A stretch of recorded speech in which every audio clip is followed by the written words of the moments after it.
All right. Happy Friday, everyone. Welcome to the Adobe Creative Cloud channel.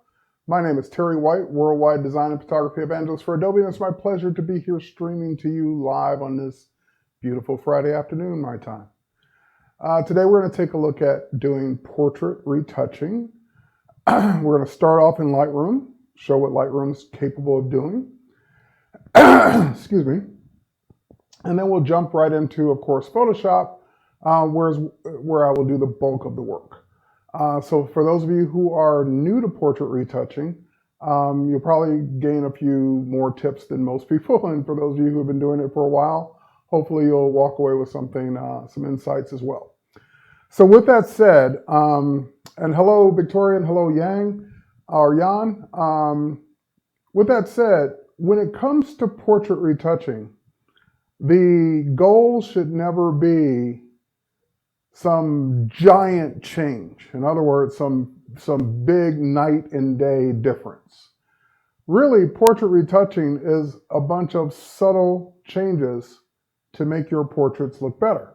It's not about, a metamorphosis from this picture that didn't look right to this picture that now looks phenomenal. It's about a picture that looked good and you simply want to make it look better. So good evening to everyone. I saw Lamont come in and Miguel and Cycloxon, if I said that correctly, and Vladdy.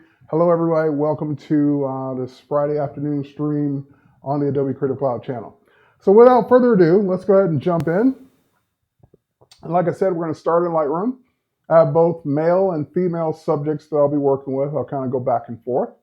And like I said, we're going to start in Lightroom because that's where I organize my photos. That's where the photos came in. In other words, these were both studio sessions, shot on different days, and they were captured using Lightroom's tethering capabilities. So I brought them directly in from the camera as I was shooting. They were shot in RAW. And I converted them after the fact into the non-proprietary RAW format, DNG or digital negative. So I have two subjects, Justina and Tony. And I think we're going to start with Tony because there's a couple things I want to get out of the way real quick here in Lightroom. And like I said, we'll go back and forth between male and female subjects. But we're going to start with Tony. I'm going to start off with this one right here because it's got something in it that's bugging me the most. So that's where I'm going to start. When I look at this particular picture here, I'll go full screen on it.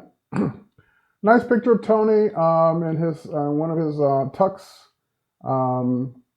jackets and tie, bow tie, and everything looks great. But I can see, oh, hang on, I didn't mean to scroll. Sorry about that. I can see right at the top that I can see the top of the background paper. In other words, that's a roll of paper, and I was shooting up at an angle. And we can, of course, see the top of that as a result. Now, obviously, it's not covering anything important at this point, so it's an easy fix. It's easy just crop it down. And matter of fact, I don't want that much headroom in my shot anyway.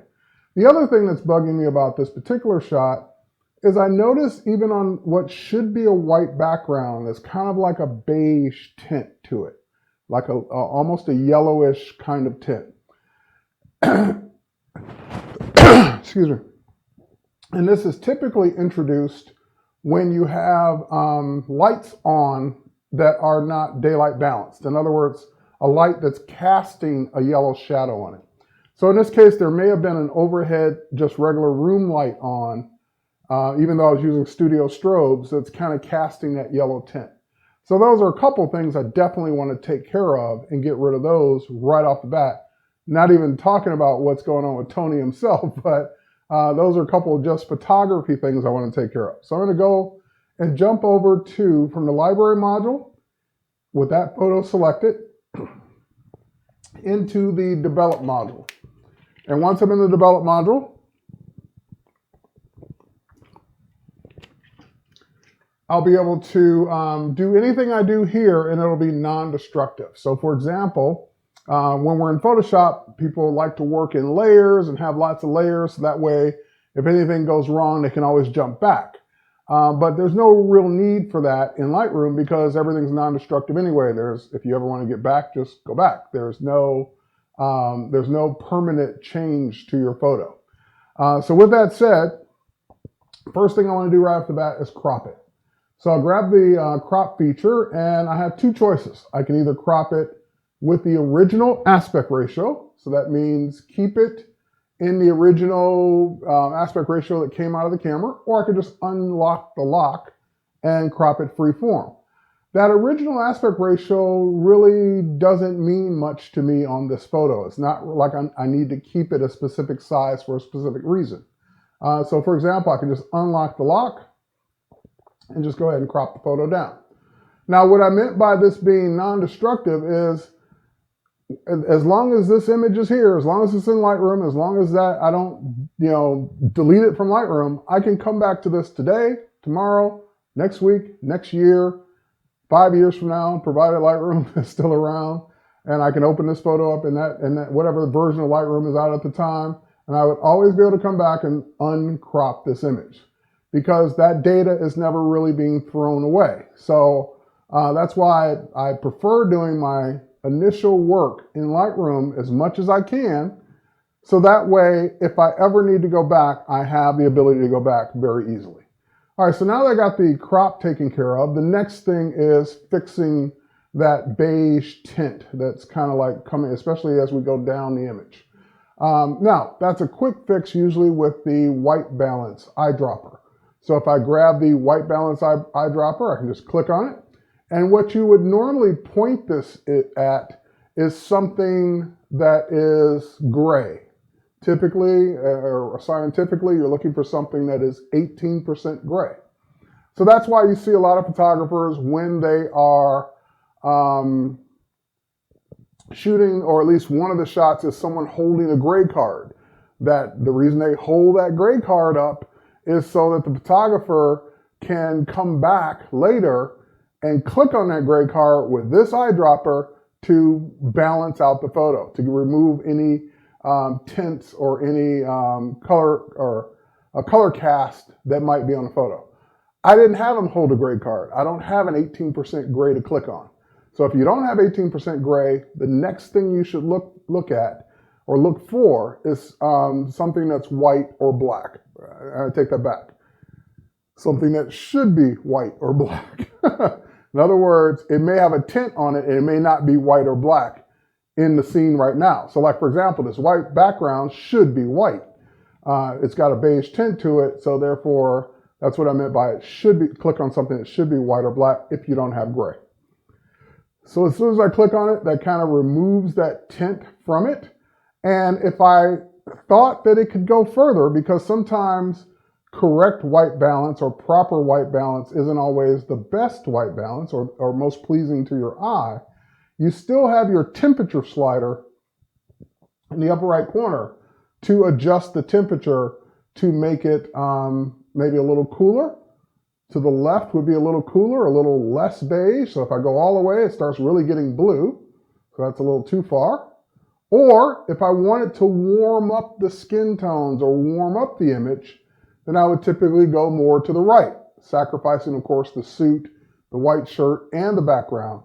And so these are kinds of things that you may do this in Lightroom for the overall picture, but if you want to like warm just his skin tones up a little bit more, then you wouldn't do it with a slider, you would do it with the adjustment brush. That way you can brush over just his skin and make his skin a little bit warmer without warming up everything else.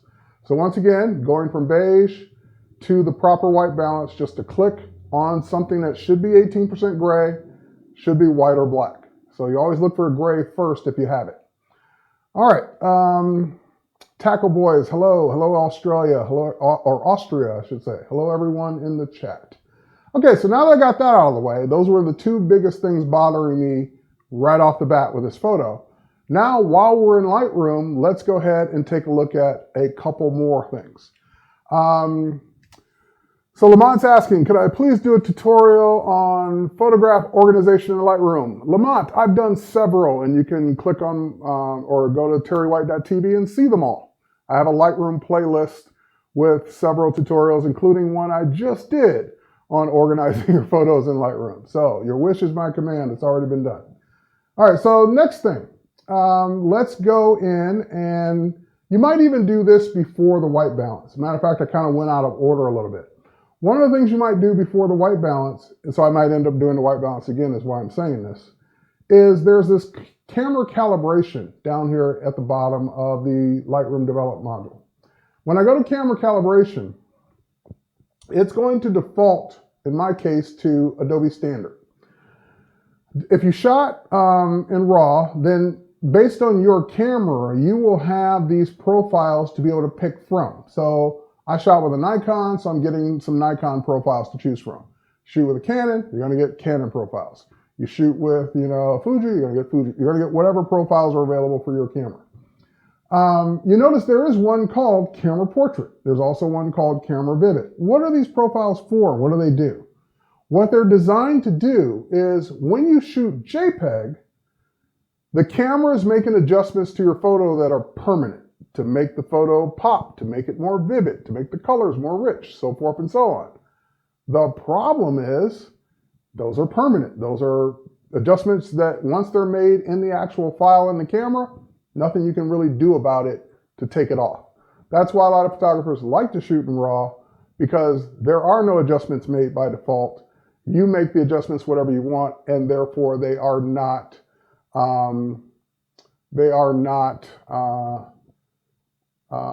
adjusted permanently. So someone's saying the audio is hot. Is that just one person or everyone? Let me turn it down a bit. Let me know if that's better for you. Okay, so let's go in and let's take a look at Camera Portrait. So Camera Portrait, it kind of, I saw some of the detail kind of go out of its space when I did that. Let me try Camera Vivid. That brought some of it back in. And again, these are preferences. There's no real reason you need to do this one way or the other. I usually leave it on standard and make my own adjustments. But I do want to point out that a lot of what will make a portrait look better is the ability to go in. It's a little blurred. Okay, so I adjusted it down, so let me know if that's better. So switching to portrait versus standard. Let me go back to standard. Yeah, see, I kind of like it better on standard. So it's really just a matter of you choosing what you like best. Okay, so next thing we're going to do, could even go down a bit more. All right, we can go down a bit more then, no problem. All right, let me know how that works for you. Okay, so next thing we're going to do, we're going to pop over to lens corrections. And lens corrections is another important part of portrait photography because whatever lens you shot with, there is no technical, there are lenses people prefer to use for portraits, but there's no such thing as a portrait lens. There are lenses that people use. So whatever lens you're using, whatever it is, it typically is going to add some distortion to the image. And what Lightroom can do is take some of that distortion out. So for example, if I just simply enable the profile corrections, what that will do is identify whatever lens I used with whatever camera I used, provided it's one of the lenses and cameras supported by Camera Raw, and it will automatically adjust based on that. So as I turn that off, it makes a subtle difference. Turn that off, turn it back on. You can see it's making, I'm probably zoomed in a little bit too much. There we go, let's try that. Making a subtle difference. Not a huge difference, just subtle. But if I were focused in just on his face, if I didn't have half of his body, then it would probably make even a bigger difference. So I typically turn on that profile correction for portraits, or even for everything really, portraits or landscapes, just so it corrects for any lens distortion that whatever lens I used might have applied to the photo. All right, now that we got that done, then we head up to the basic panel. And like I said, if you hadn't done your white balance at this point, this is when I would do it, after I had done the camera calibration. But since I didn't change the camera calibration, the white balance didn't need to be adjusted. So what's next then? What else would I do while I'm here? Well, there are sliders that I like to work on while I'm here, and one of those is setting the dynamic range. There's no dynamic range slider, but you can kind of adjust your dynamic range or set your dynamic range. Let me pull up the histogram, which I normally have open, by a secret shortcut inside of Lightroom with your white and black sliders. So for example, if you hold down your Shift key and you double click, you're going to do this twice. You're going to hold down the Shift key and double click the white handle. You're going to hold down the Shift key and double click the black handle. And that will, for every photo, it will adjust it differently. And here's the thing, even though it adjusts it, you still may want to adjust it manually further, just like white balance. Even though I clicked and got proper white balance, I still may want to make it a little cooler or a little warmer based on my taste. So it's really up to you. So in this case, for example, if I hold down the Shift key and double click on white, it adjusts it by plus 30. Again, that's what it looked at this photo and saw it thinks it needs. Now I'll keep the Shift key down and double click on blacks. And it dropped it down by negative 30 or 45, which in my opinion is too much. So the contrast in this case is way too much because now I'm starting to lose some detail in his black hair. So in that case, I don't agree with you, Lightroom. I'm going to adjust the blacks back up a little bit more to what I like. As a matter of fact, here, let me undo that real quick.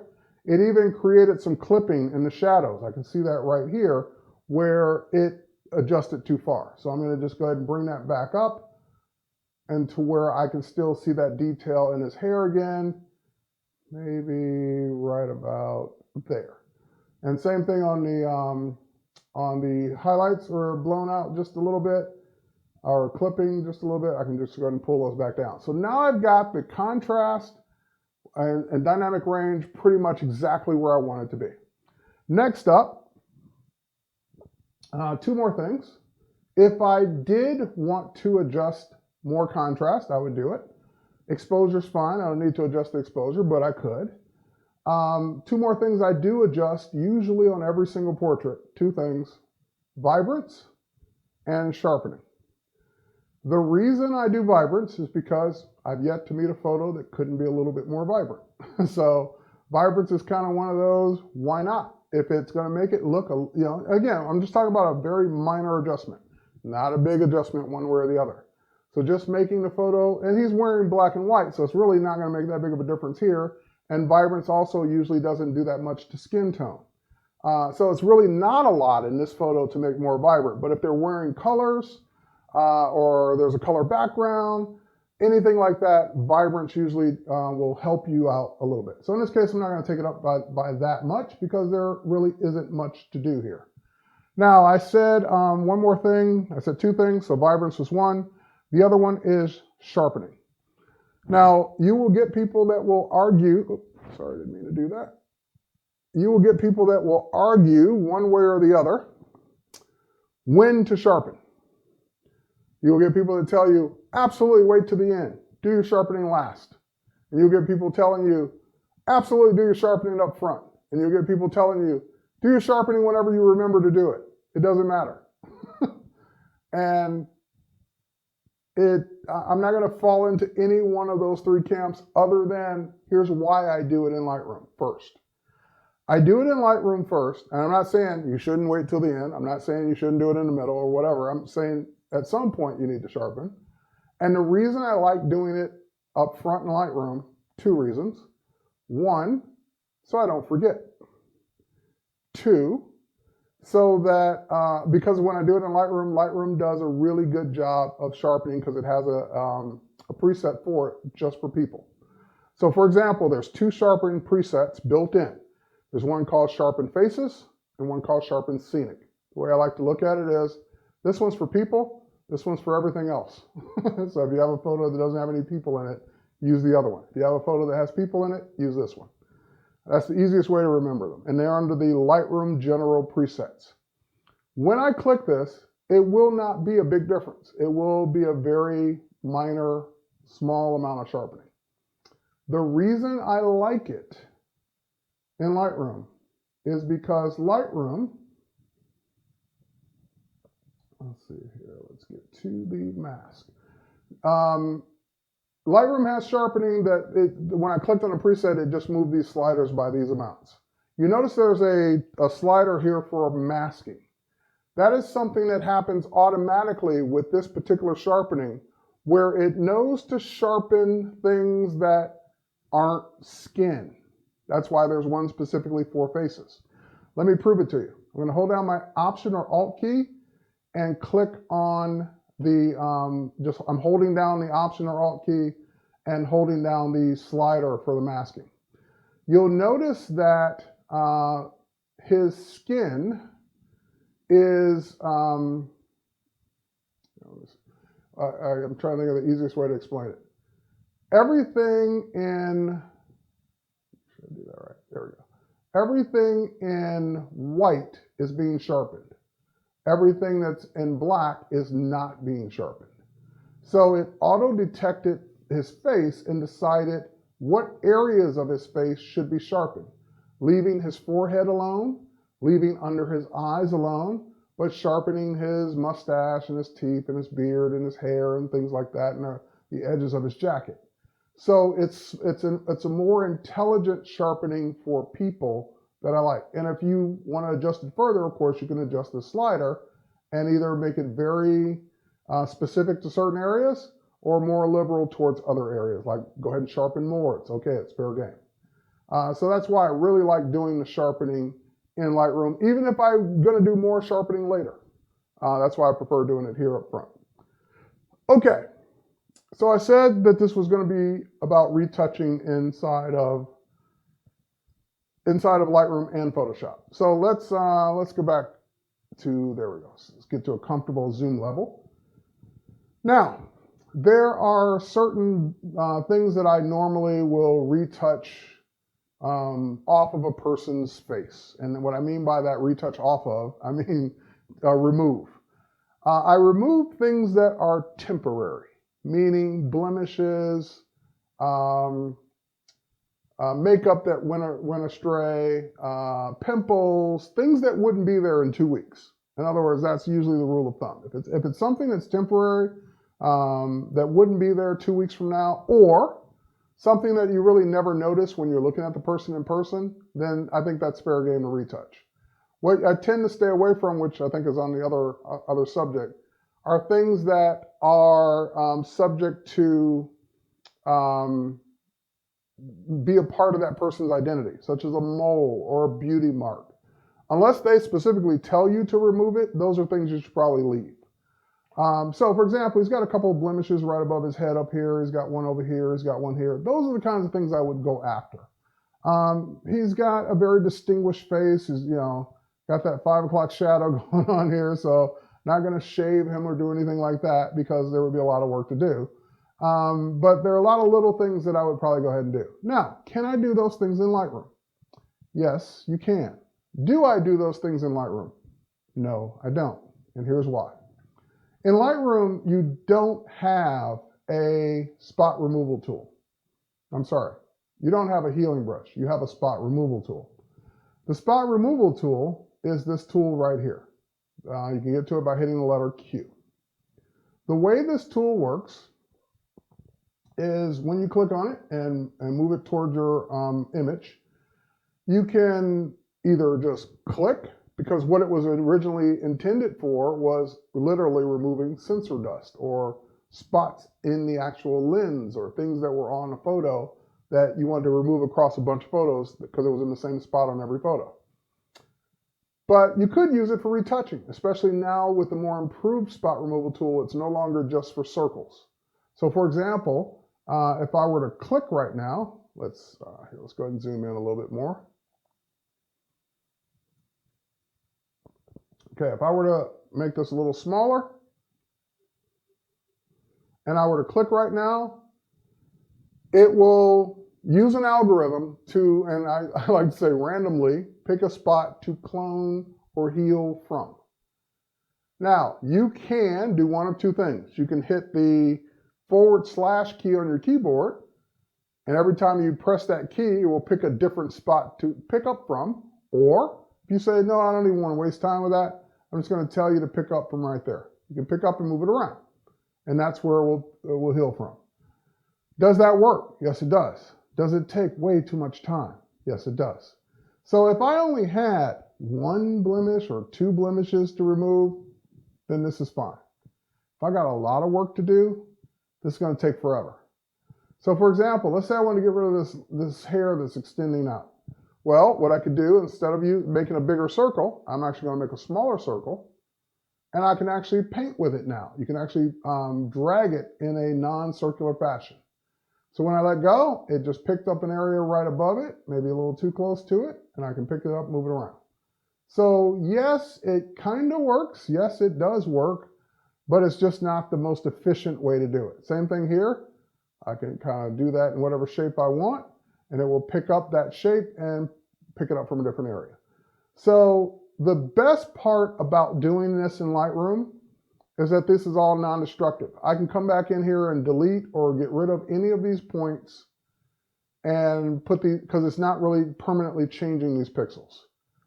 But it's going to take you more time. So if you're looking for a completely non-destructive way to adjust your photos, then do it all in Lightroom. And if your photos don't need a bunch, then you can do it all in Lightroom. That's what Lightroom was designed for, making global and local adjustments. And these global and local adjustments can be done non-destructively. But if you need to do a lot to a lot of photos, this is going to take longer. Now, speaking of local adjustments, let's do one more thing. I'm not going to really spend a lot of time doing this, but I just want to show what's possible. Let's say that I wanted to brighten up this area of his eyes.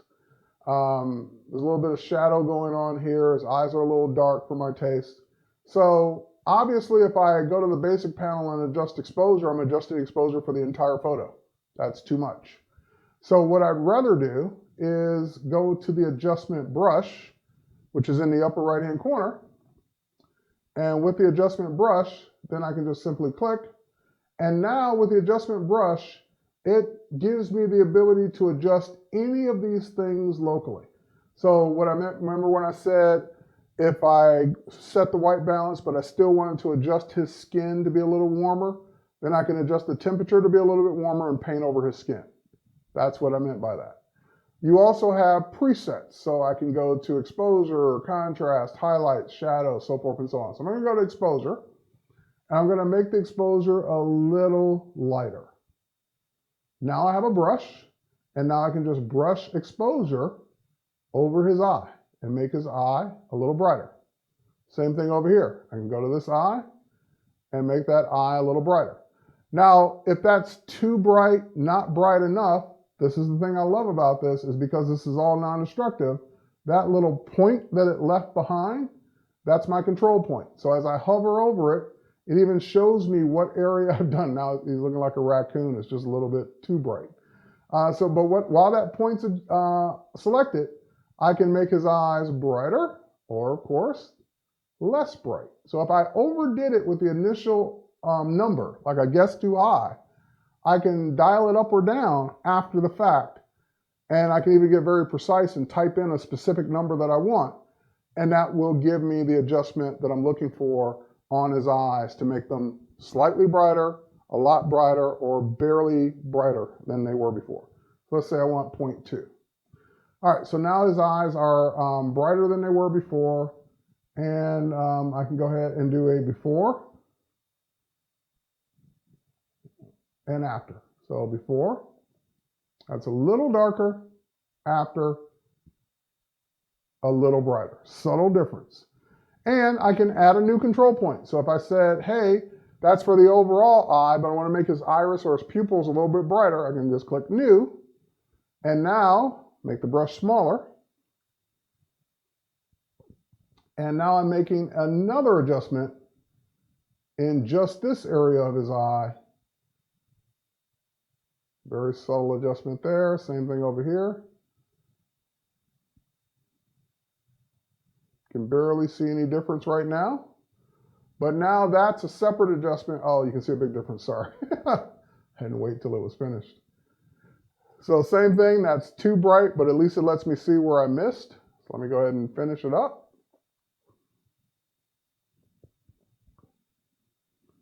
And a little bit more. That's way, way too bright. That's okay, I'm just doing it now so I can make sure I get all the areas that I want. And then once I get all the areas I want, same thing, I can dial down that area. Dial down that adjustment. I don't want it to be that bright at all. Maybe something like that. So that way, it just made it slightly brighter. Maybe not bright enough there.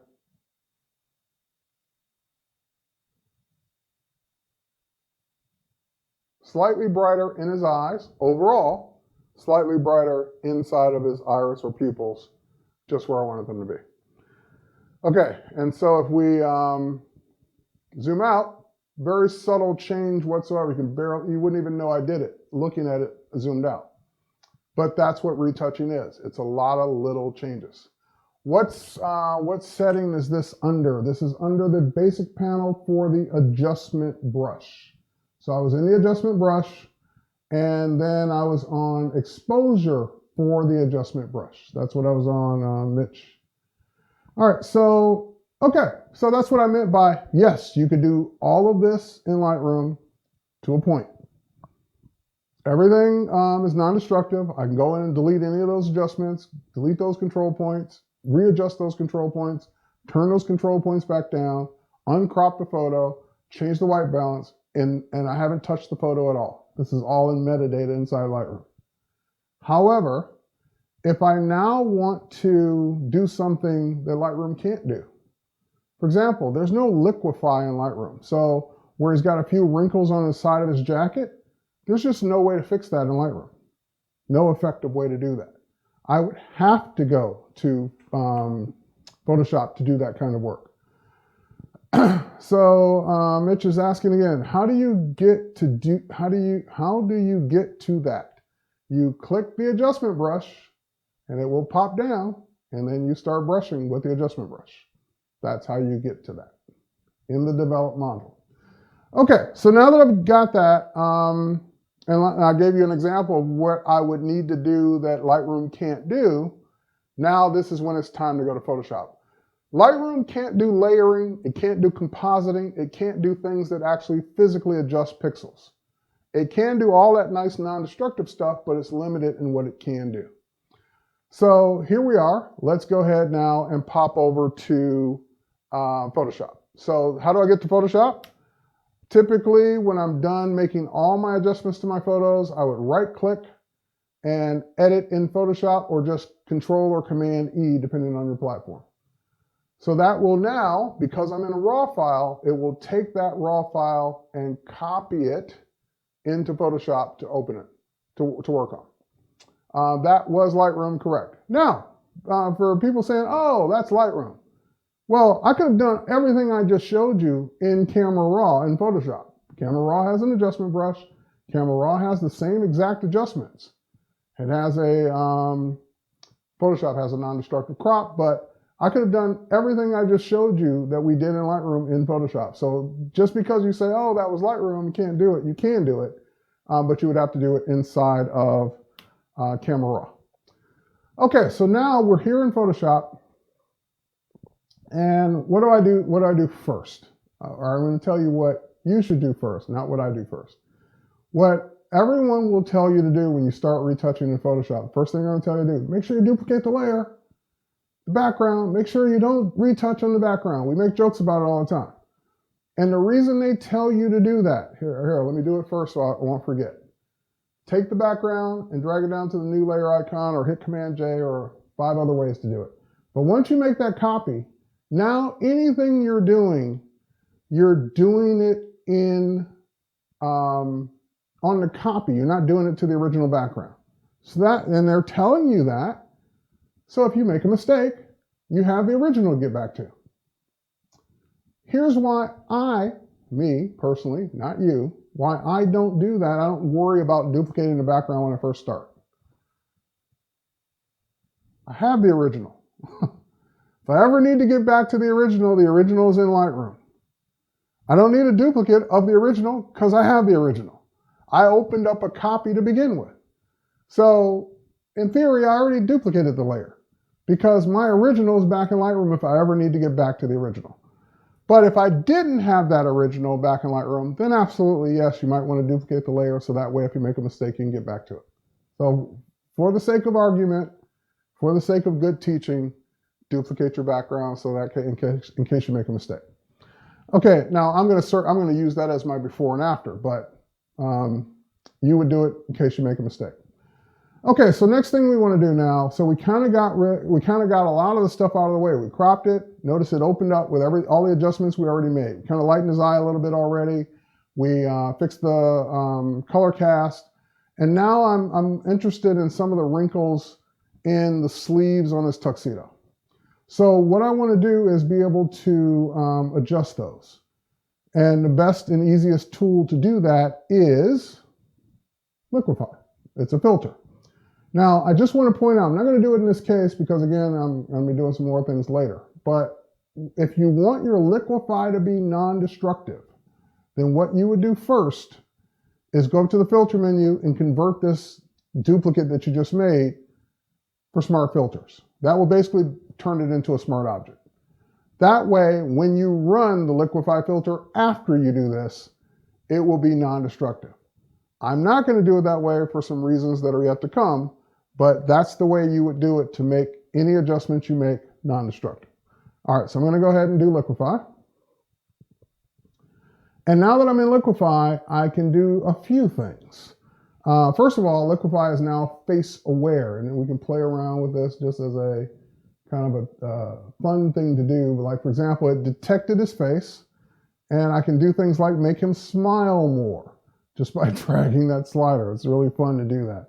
Tony, you're not quite smiling enough. Let's drag that slider over and make you smile a little bit more. So that's really cool to be able to do that. And then it detected his face automatically.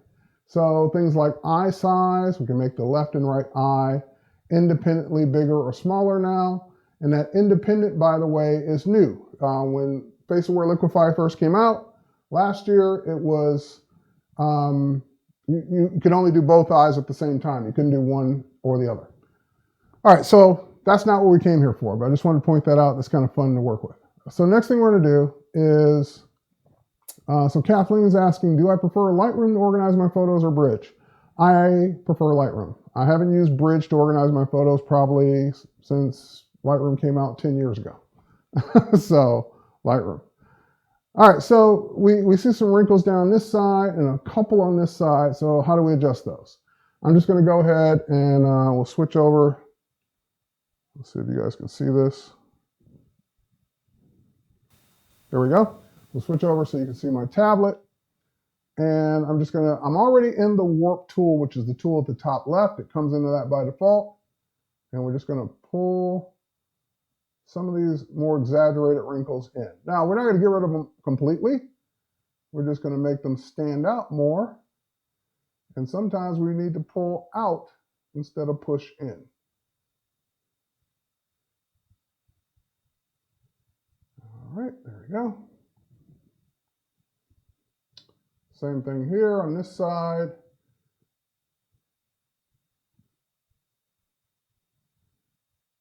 Just kind of making that jacket a little bit neater all the way around.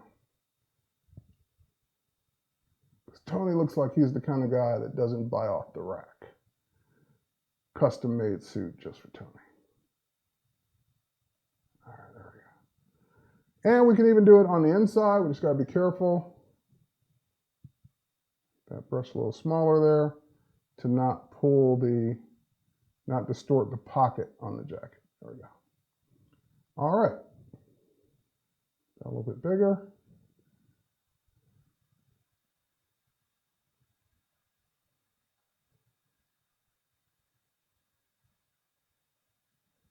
There we go. And it's one of those things where with retouching, it's hard to ever stop because you'll always see, oh, I could adjust that a little bit more, and that one a little bit more, and that one a little bit more. Next thing you know, 3 hours later, you're still adjusting things a little bit more. Okay, so we'll click OK on that.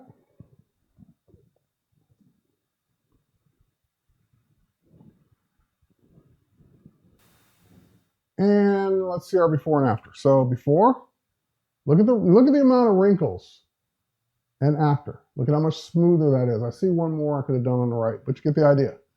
Just taking a few seconds on that to just make that a little bit neater. Now, I didn't do it as a smart object or a smart filter, so therefore my change is destructive. But had I converted for smart filters, it would have been a non-destructive change. Now, same kind of thing applies here at the top of his head. I can see a couple rough or hairs that are sticking out, not as smooth all the way around. So a lot of times people will liquify the hair or the head to be more rounded, or they'll just get rid of the stray hairs to make it look a little bit more rounded. A little more and it will look unnatural. Okay, so that's the other thing too with retouching, is knowing when to stop. And all of this, by the way, is going to be to taste. So some of you will think, oh, too much, oh, not enough, oh, I wouldn't do it at all, or I do more. That's fine. Okay, so for example, some of these stray hairs sticking out here, you don't notice them zoomed out, but I certainly noticed them zoomed in. How would I take care of those? A few different ways. First thing I'll usually try is to get rid of them in bulk with something like the patch tool. And if the patch tool, but sometimes the patch tool might leave some rough edges or blurred edges, I should say. So I'll still get rid of them, the bulk of them with the patch tool, but then I'll clean it up with the clone stamp tool. It just depends. Or I could also try the patch tool on content aware, which usually leaves the areas a little cleaner, or edges a little cleaner, I should say. So let's say I want to come in here and just make a selection around this area of hair. And since I've got this nice background to pull it into, we'll pull it in and get rid of those stray hairs. And like I said, with content aware, that usually does a nicer job around the edges. All right, like so. And a lot easier doing it with the pen. And just removing those hairs, dragging them into the background, which of course will replace those hairs with the background. So again, your choice. There's at least 24 ways to do everything in Photoshop. So you prefer to do it a different way, by all means, do it your way. This is not you have to do it the way Terry's doing it. All right.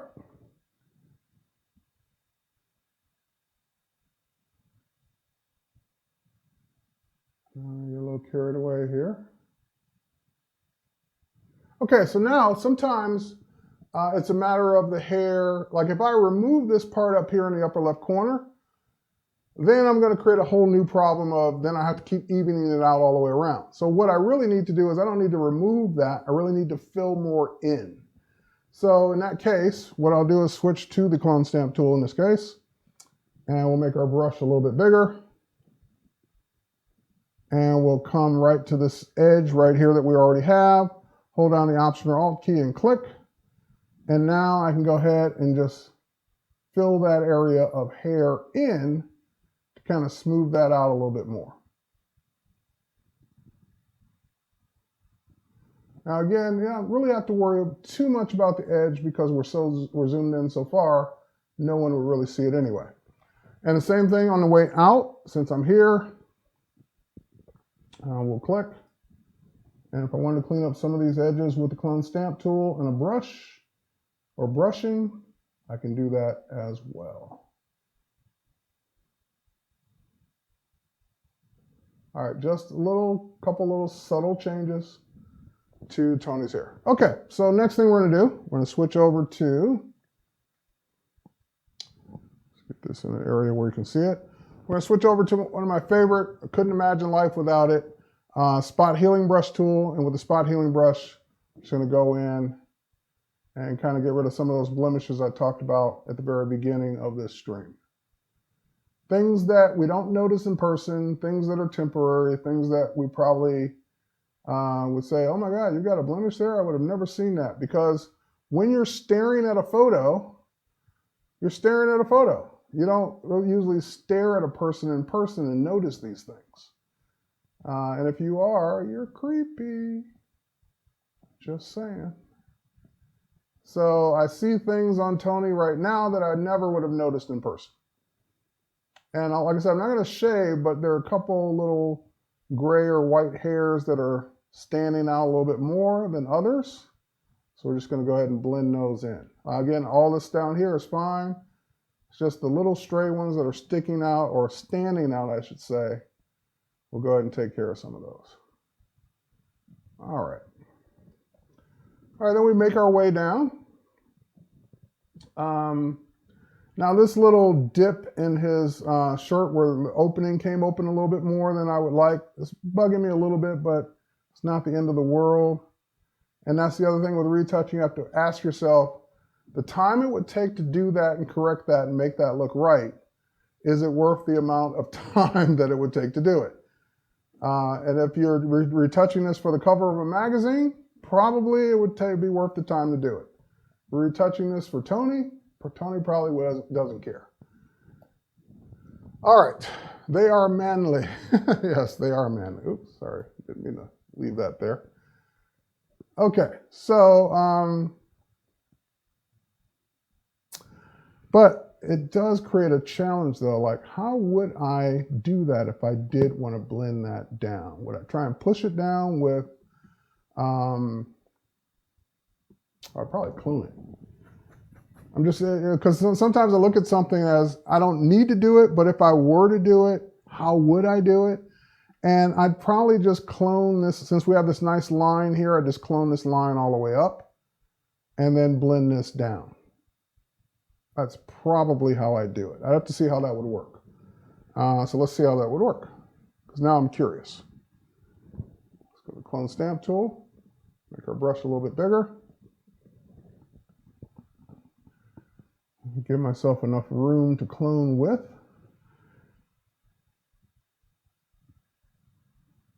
And the important thing here is keeping the edge lined up. I'm going to go right about there, and now just go up with it.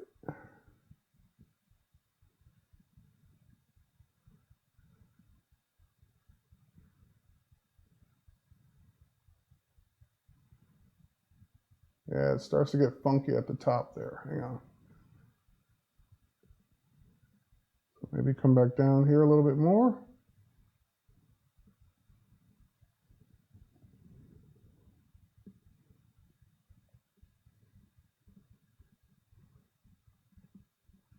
We get up to that spot. Okay, so now we have our nice line. That was the main thing, get the line up there first. Then the next thing we need to do is just blend that in. You're entering the danger zone. Okay, so we don't need that little buckle anymore, that little part that's looped up, because we flattened it with the clone stamp tool. So we can get rid of that fairly easily, hopefully with the patch tool. So we'll switch the patch tool back to normal, and we'll just patch that right out of there. All right, so that takes care of that. Now we have some shadowing, blending issues up here. So I came up too far with the light that wasn't the same, and came up too far on the tie as well.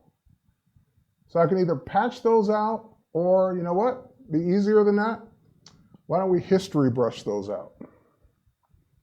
See if we can grab our history brush.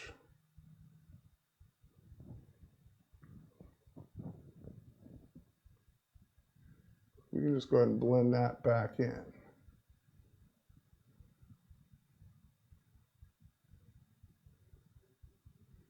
All right. Now we can patch that out.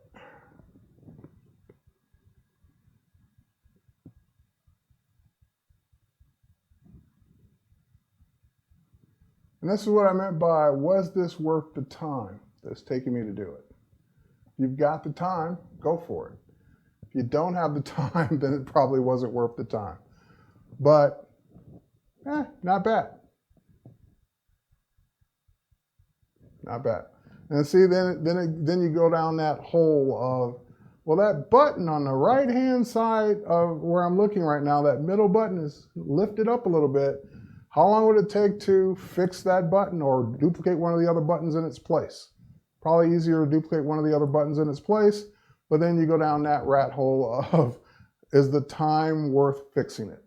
That one would probably be an easier fix because, like I said, I can just take one of the buttons like the one at the bottom here and replace this one with it. Why don't we do that? All right, so let's do that. And we'll just take that button that's already here, that's nice and flat. And we can, so all I did was make a selection of it.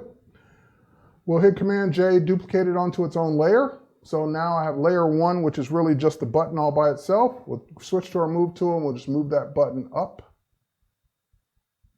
Kind of get it in place. And then once we get it in, it looks actually kind of nice there, right where it is. You can use once you're in the move tool, you can use your arrow keys to position it. And then at that point, the surrounding area of it needs to be masked or removed because it's not the same color. So we can add a layer mask to that layer. Switch to a paintbrush with black paint. Our paintbrush with black paint, and we'll just mask out the darker pad. Oop, hang on, went too far. Forgot there's another button under there. Just mask out that area. Not bad. Isn't this fun? So these are all the kinds of things. Yeah, and that's another thing too. Every time you go down that rabbit hole, you say yourself, check the model the next time. You're absolutely right. Yep, going down the rabbit hole. I know. Do it. It's always someone in the chat. Do it. So it's all a matter of how much time and effort do you want to invest to make these little subtle changes that are going to produce a better image overall. And if it's worth it, by all means, do it. If you've got the capabilities to do it and you have the time, do it. It's really up to you, your subject, your project, and your skill and the amount of time you have to work on it. So this is where we started. Not a big change. This is where we ended up so far. So before and after. Actually, I can probably just do it this way. Before, holding down the Option or Alt key on the background layer, and after to toggle the other layers on and off. Before, after. Okay. Could I keep going? Absolutely. But let's switch to a different subject. All right, so let's go ahead and save this one. Once I save it, now it's making the new file, the new PSD, the new Photoshop file. I still have the original raw file to go back to if I ever needed to, the one with the adjustments that we made to it in Lightroom. But now I have this new layered file with everything we've done to it in Photoshop.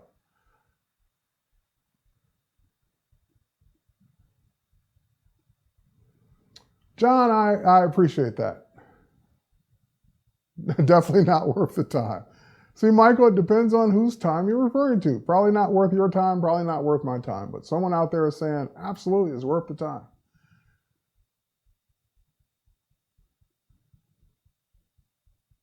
They ask you to iron their clothes in Photoshop. John, you made the mistake of letting them know it could be done. Once you let them know it could be done, they'll never use an iron ever again. Okay, so when I switch back to Lightroom, what that does is in that collection, it puts the original was always there. That's the one we started with. And then the Photoshop file is right next to it. So those two files are right next to each other in the same collection. So there's the original DNG and now the layered PSD file. If I ever want to open that back up and get back to all the layers, I can. If not, I have the original raw file. So that's why I said I don't really duplicate the background because I already have the background from the original. Okay, so now while I'm in this collection, I no longer need that raw file in this collection anymore because I have the retouched version. So I'll just go ahead and remove it from this collection, still on the hard drive, still in the folder, but no longer in that collection. Now let's switch over to Justina here. And we only have time for one of these. Let's see which one I want to do. Let's see which one I can. That one's going to be pretty basic, pretty easy. This one's got a few more things to do to it. Why don't we do this one first? Or this one. All right, so same kinds of things, very quick. So we go through, we check our camera calibration. See what it looks better at. Portrait, in this case, does look better. We go to our lens corrections. We enable our lens corrections to adjust any distortions from the lens. We go back up to our basic panel. We shift, double-click whites. We shift, double-click black. And we see what that's going to do to it and if we like it. And I would probably say it dropped the whites down a bit too far. And we give it a little bit more. Now we can give it a lot more well, not a lot. We can give it more vibrance in this photo because she is wearing colors. So that will make those colors pop out a little bit more. And last but not least, of course, the sharpening of people or sharpen faces, which will automatically detect the skin and sharpen everything that's not skin. Okay, so at that point, and of course I can do a lot more, but those are my basics that I do to every portrait. Now let's go ahead and open it up in Photoshop and do the rest. Do I have a photo or do I have a video about organizing photos in Lightroom? I have lots of videos about organizing photos in Lightroom at terrywhite.tv, which is my YouTube channel.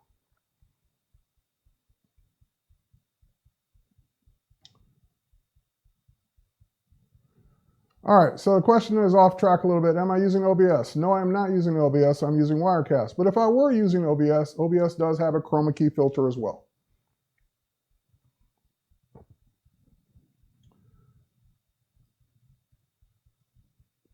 I have used it in OBS as well as Wirecast. Okay, so the obvious things that we already talked about. So things like blemishes or things that we wouldn't notice in person or things that would be gone in a couple of weeks. So just take care of those. Laugh lines depends on the subject. Sometimes I'll leave them, sometimes I'll remove them. That's really a personal preference. But in this case, I think she would be better served without that one. This one over here is okay. Okay, stray hairs coming down the face. I'm just using the same spot healing brush to remove those. All these little things that we would never notice or pay attention to in person. Okay. Her eyes look pretty good.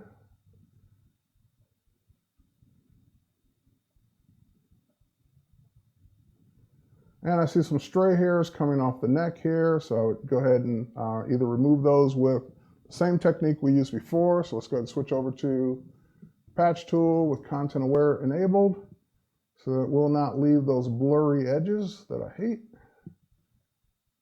Let's go ahead and patch out that hair. Some stray hairs over there as well. Stray hair over here as well.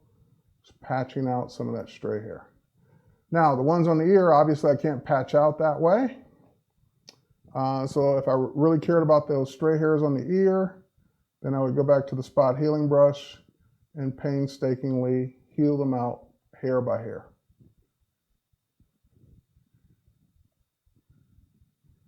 Okay.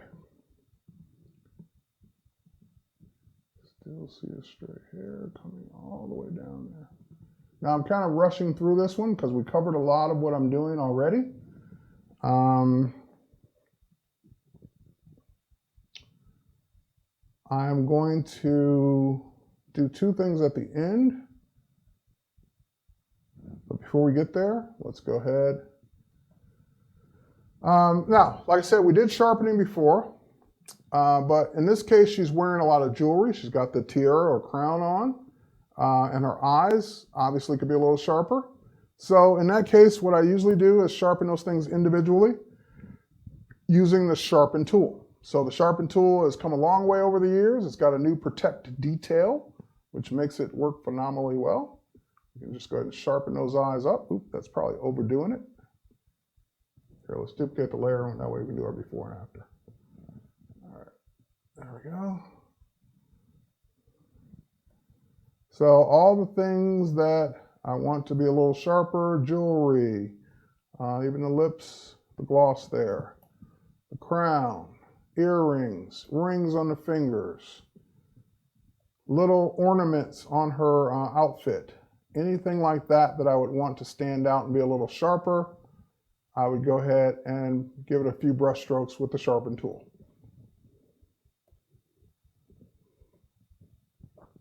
Holding down the space bar gives you the hand tool so you can quickly pan around.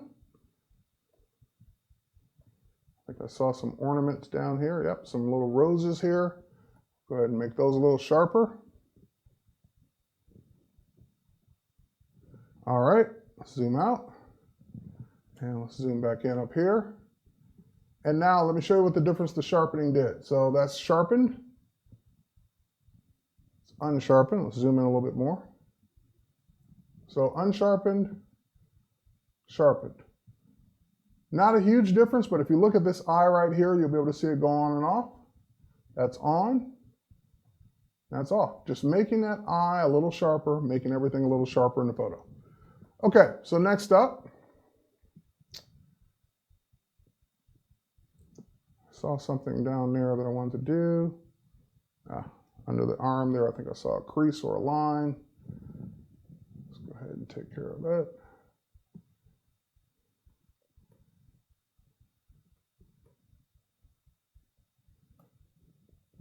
Should be using Content Aware for that.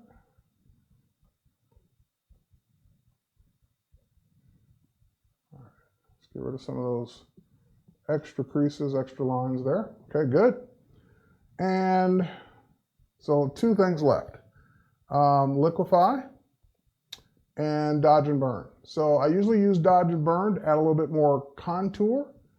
That way it just makes the photo have a little bit more depth to it. So to do that, I'm going to run an action that will set this up for me. So all this action does, I call it dodge and burn. It duplicates the layer that I'm on. It sets the blending mode to that layer of luminosity, and it switches me over to the burn tool. That's all it does. Just those 3 steps, so I don't have to do those 3 steps manually every single time. Now that I've got the image set up for dodge and burn, we're just going to come up here and go around the edges of the photo that are already dark. So this is where a tablet really comes in handy, because I'm not pressing that hard. I don't want to make it super dark in those areas. I'm just kind of giving it a little bit more contrast, but I'm manually putting it in where I want it to be. Then we switch over to the dodge tool.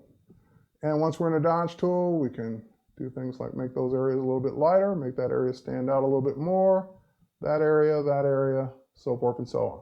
So it doesn't look like you did a lot until you look at the before and after. So before, flat, not as much depth, and after. Just adds that much more contour to the photo. Okay, last but not least, I'll show you that tip that I was going to show you earlier. Filter menu. We're going to do convert for smart filters. What that will do is once you convert the layer to a smart object, which is what convert for smart filters will do, then it will make any filter you apply non-destructive.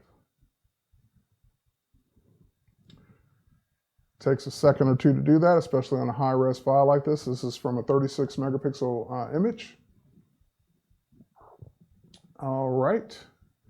I have a great photo, slight eyeglass glare, what to do. Depending on the glare, there's not much you can do other than literally remove it or try and clone it out. There's no magic for eyeglass glare, unfortunately. All right, so we've got the layer already set up, so let's go ahead and go to Filter, Liquify. And the area that I want to liquefy is actually an area that was bugging me about this photo on a different, same pose but different photo. And it's this area right here where her top is kind of sticking out, like you got a full inch there from the side of her body. On this side, it's right up against her body, but on that side, it looks like it's too big.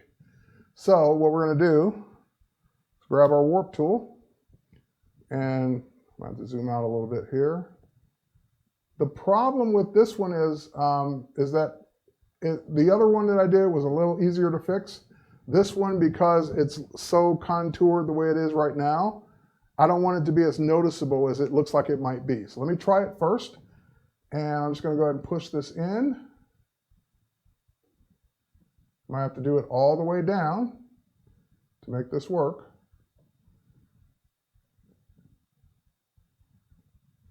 And once I get it in enough, and if that pattern's distorted too much, then I would abort, but I think it'll be okay. The other thing I can do is come out this way with it. So just bring that arm out some more, or try and meet it halfway. And I'll use a smaller brush.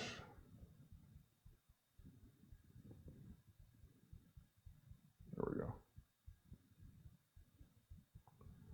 Now I'm doing this quickly, but on the other one it took more time. It actually came out perfectly. But what I'm just really trying to do is make that whole line just line up, just meet there. And I think you get the idea. Not the cleanest work I've ever done, but I think we're at a point now you would never notice it unless you were looking for it.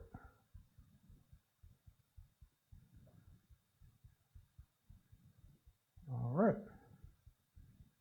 And we can make even a smaller brush and pull out that one little bit. And of course, you'd zoom in, do a really good job. Take your time, and away we go.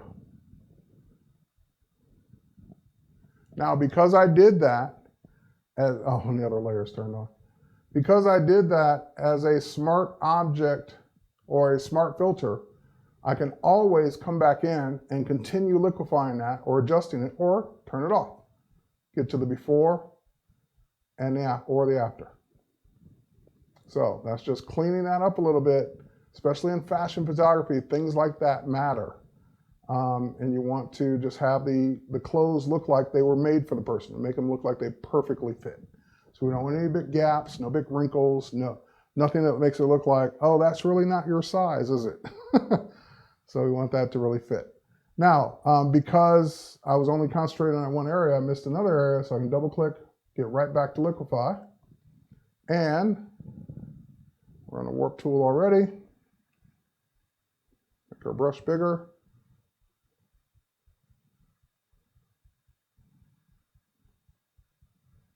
I'm just going to clean that up a little bit, that edge. This edge is okay. And everything else looks good. Maybe push that in just a little bit right there. Looks good. Okay. Of course, we can always spend more time, but you get the idea. So I don't need that duplicated background anymore. I don't need that anymore. By all means, keep your layers if you think you're going to need them. I'm not thinking I'm going to need that anymore. So we'll go ahead and save it.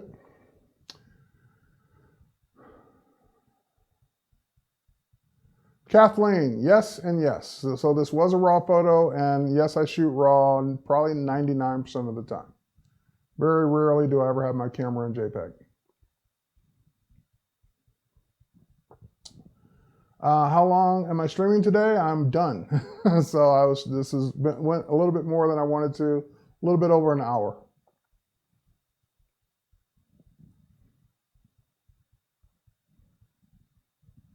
Waiting for that to save.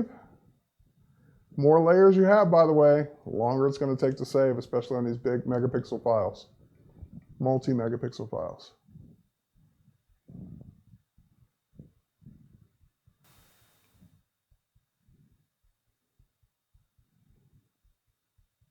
Well, Kathleen, you're missing out. If your camera can shoot RAW, you want to start working in RAW because you're going to, you bought your camera for basically whatever you paid for it to be the best it could be. So by shooting in RAW with whatever that camera is, you're getting the best possible image that that sensor can produce. So try it out. It's not bad at all. Okay, so again, that saved it, put it right next to the original inside of Lightroom. So here's the original. That was the original RAW file, Kathleen. And there's the adjusted Photoshop layered file. So not a huge difference, not a lot of big things, a lot of little things to make that stand out, make that a little bit better than it was before. So people usually ask me a lot, hey, do you ever use the image just right out of the camera? Not if I can help it. I can't, unless it was a smartphone picture of just something random. I can't see ever posting a picture just right out of the camera. I just don't see myself doing that. So in that case, if I can retouch it or have the time, I will always retouch it before I post it. And even if it's just a couple quick little things, or I can do them all in Lightroom or even on my phone and apps like Photoshop Fix or Lightroom Mobile, I'll always do that first before I post it. So with that said, happy Friday, everybody. Hope you got something out of this hour 10-minute of retouching in Photoshop and Lightroom. You can always see more here on Creative Cloud, so you should probably go ahead and subscribe to the Creative Cloud YouTube channel. And of course, for those of you who are asking about my organization videos on Lightroom, I've got a ton of videos on Lightroom and Photoshop at terrywhite.tv. So, but stick to the Creative Cloud YouTube channel to see more streams. And by the way, next week I didn't run the video for it, but there's a 3-day stream starting next Tuesday on motion design. So it'll be Tuesday, Wednesday, and Thursday all day right here on the Creative Cloud channel, or just go to adobelive.com to get more details about it. So with that, take care. Thanks for watching, and we'll catch you on the next one. And goodbye, everybody, especially people in Australia who stayed up late at night to watch this. Cheers, everybody. Take care. Thanks.